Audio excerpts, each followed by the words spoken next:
Hello students, this is Neeraj Gupta. इस video में हम बात करेंगे टाइम स्टडी की। टेलर का जो साइंटिफिक मैनेजमेंट का सिस्टम था उसमें मेन उसका यही सोच थी कि आप जो प्रोडक्शन प्रोसेस है, जो वर्कर है, जो वो वर्किंग कर रहा है, उसके हर एस्पेक्ट को स्टडी करो, नोट करो और उसके बेसिस पर एक डिसीजन लेने की कोशिश करो कि वो क्या काम कर रहा है, कैसे काम कर रहा है ना, और उसके हिसाब से अकॉर्डिंगली आप चलो। This is what he suggested, right. So यहां पर बेसिकली फंडा क्या आया? फंडा आया टाइम स्टडी का। यानी आप ये देखो कि कितनी देर में वो काम कर रहा है, फिर ऐसे ही 100 लोगों को ऑब्जर्व करो कि वो कितनी देर में काम कर रहे हैं। सपोज मैं कहता हूं कोई पैकिंग ही करनी है या कोई वुड का पीस है जो कट करना है, मान लेते यही काम रहता है। अब मान लेते एक आदमी उसको 2 घंटे में कट कर रहा है। 100 लोगों को देखो, अलग अलग लोगों को, वो कितनी देर में कट कर रहे हैं, उसका एवरेज देखोगे। सपोज 1 घंटा 50 मिनट आया या 2 आवर 5 मिनट्स आया, तो इसका मतलब फिर वो स्टैंडर्ड टाइम है। जो उतने या उसके आसपास कर रहा है वो परफेक्ट है, उससे भी थोड़ा कम में सेम क्वालिटी के साथ कर रहा है वो एफिशिएंट है, उसको इंसेंटिव दो। जो उससे लेट कर रहा है उससे पूछो भैया तेरे को क्या प्रॉब्लम है, try to improve so that वो स्टैंडर्ड टाइम के अंदर करते हैं। This is time study. ठीक है, चलिए पढ़ते हैं। So time study refers to a technique which is used to determine the standard time। किसी भी काम को करने का एक स्टैंडर्ड टाइम क्या है ना। अब सपोज आपके घर में एक नौकर हो, मान लेते हैं एक सिंपल एक कुक टाइप कोई बंदा है, ठीक है ना, और आपने उसको बोला कि भाई तू चाय बना दे। बात समझ में आ रही ना। सपोज आपने उसको बोला कि तू चाय बना दे। अब वो चाय बनाने में माना 1 घंटा लगा देता, आपको भैया नॉर्मली तो कोई भी आदमी चाय 10 मिनट बना के ले आता, तेरे को क्या हो गया, इतनी देर क्यों लग गई? कुछ 2 मिनट में चाय उबाल के लिया तो भी आपको डाउट होगा ठीक से उबाली है।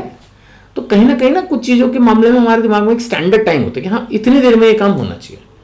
सो we have to determine the standard time taken by workman of reasonable skills and ability. हम ये नहीं कह रहे कि आप सुपरमैन बन जाओ, हम ये नहीं चाह रहे कि आप कम टाइम में काम करो। आप समझ रहे हो बात को? प्लीज समझने की कोशिश करना। The object is not to force workers or to expect from workers that they will do the work in less time. No, it's that they are supposed to do in standard time. अब ऐसे समझो कि जैसे आपका question paper आपको मिलता है तो you are suppose to solve the question paper in 3 hours. अब कोई बच्चा 2 घंटे में कर दे, मे बी एक्स्ट्राऑर्डिनरी इंटेलिजेंट हो, बट ज्यादातर उससे मेरे ख्याल से वो बच्चा ज्यादा बढ़िया रहेगा जो 2.25 से 3 घंटा पूरा टाइम लेके नीट एंड क्लीन, साफ सुथरा, क्वेश्चन मार्क प्रॉपर लिखना, टैग प्रॉपर करना, वो सारे काम भी तो होते हैं ना, ढंग से करे। जब आपको 3 घंटे मिले then why are you using it in 2 hours? पूरा टाइम लो, अच्छे से लिखो, एक्सप्लेन करो, जो वर्ड लिमिट्स है उनको यूज करो। ऐसे ही कोई बच्चा होगा जो स्लो होगा, 3 घंटे में माना पेपर ही नहीं वो पूरा कर पाएगा तो वो अपने मार्क्स लूज करेगा। तो रीजनेबल स्किल्स एंड एबिलिटी का बंदा उस जॉब को कर पाए। It helps in determining how much work an employ should be able to do in a given period of time. How much work, कितना काम वो बंदा कर पाएगा in a given period of time, जो समय उसको दिया गया है in a given period of time. मैंने कहा ना जैसे 1 घंटे में इतना काम हो जाना चाहिए या ये काम इतनी देर में हो जाना चाहिए, बात तो वही हुई। या तो हमने डिफाइन कर दिया भाई ये वर्क 50 मिनट्स में हो जाना चाहिए, ये वर्क 10 मिनट्स में हो जाना चाहिए, या 1 घंटे में सपोज कोई सिंपल काम है फटाफट फटाफट होता है तो 1 घंटे में सपोज 10 पीस पैक होने, या 1 घंटे में माना हैमरिंग है और वो किसी चीज को कट करके 2 पार्ट्स करने, तो सपोज 1 घंटे में 20 पार्ट बन जाने चाहिए, like so on.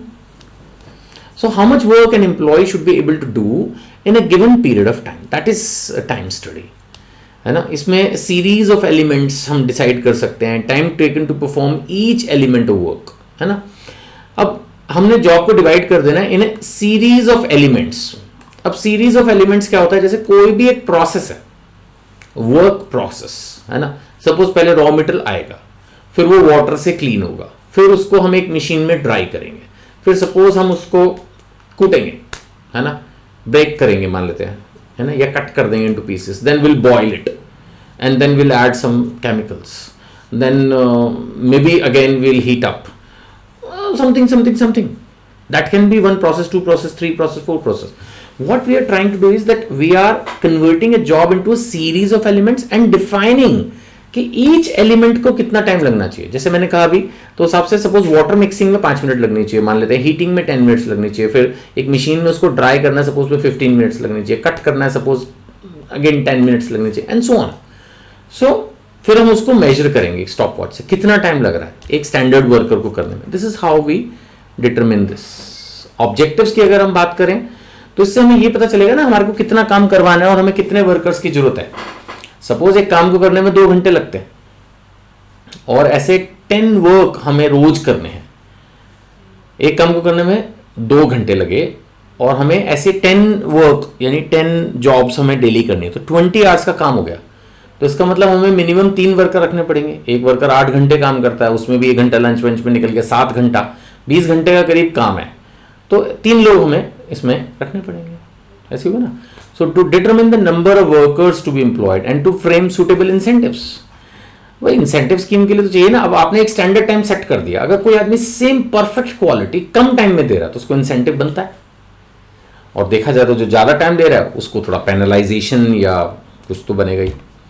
And labour cost भी डिटरमिन करना इजी है। अब मान लेते हैं आपने एक लेबर अपॉइंट की है जो 8 घंटे के आपसे 400 रुपीज वेजेस लेती है। आई रिपीट, सपोज 8 घंटे के 400 रुपीज वेजेस लेती है, इसका मतलब 50 रुपए घंटे पे वो बंदा काम कर रहा है।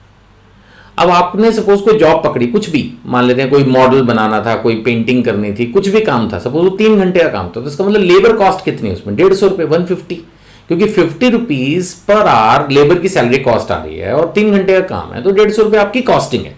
अब आपने जो बिलिंग करनी है आगे वो उससे ज्यादा ही होनी चाहिए। So to determine the labour cost on the basis of several observations it is determined that a worker takes a standard time of 30 minutes to make one box। एक एग्जांपल लिया कि बहुत स्टैंडर्डाइजेशन वगैरह सेट किया, देखा कि एक box बनाने में 30 मिनट्स लग रहे हैं, तो इसका मतलब अगर एक बॉक्स 30 मिनट्स में बन रहा है तो 1 घंटे में कितने बनेंगे? 2। और पूरे दिन में कितने बनेंगे? इन्होंने कहा सपोज 7 वर्किंग आवर्स ले लेते हैं, 8 घंटे की शिफ्ट होती है, 1 घंटा लंच वंच ये वो, तो 14 पीस एक दिन में बन के आ जाएंगे। तो that is the standard output. So it means the worker can make 2 boxes in 1 our and 14 boxes in 7 hours. Now this is the standard task a worker has to do and wages can be decided accordingly. Easy. Now हम थोड़ा सा इसमें और आगे बढ़ेंगे और अब हम मोशन स्टडी की बात करेंगे। आपको ध्यान होगा मोशन स्टडी में क्या था कि हम वर्कर की मूवमेंट को मूवी कैमरा से रिकॉर्ड कर रहे थे और ये चेक करने की कोशिश कर रहे थे कि उसकी कोई अननेसेसरी मूवमेंट्स तो नहीं, पता लगा टूल बॉक्स लेने के लिए इधर उधर जा रहा है, झुक रहा है, ऊपर नीचे हो रहा है, तो उसको हम रिड्यूस कर रहे थे। टाइम स्टडी में ऐसा और कुछ नहीं कर रहे, सिर्फ हम नोट कर रहे हैं कि उस काम को करने में कितनी देर लग रही है और उसके बेसिस पे उसको काम और वर्क दे रहे हैं या उसके बेसिस पे नंबर ऑफ वर्कर्स इंप्लॉय कर रहे हैं या वेजेस डिसाइड कर रहे हैं या इंसेंटिव स्कीम बना रहे हैं, ऐसा। So time studies to determine the standard time बस। और इसमें हम क्या करें?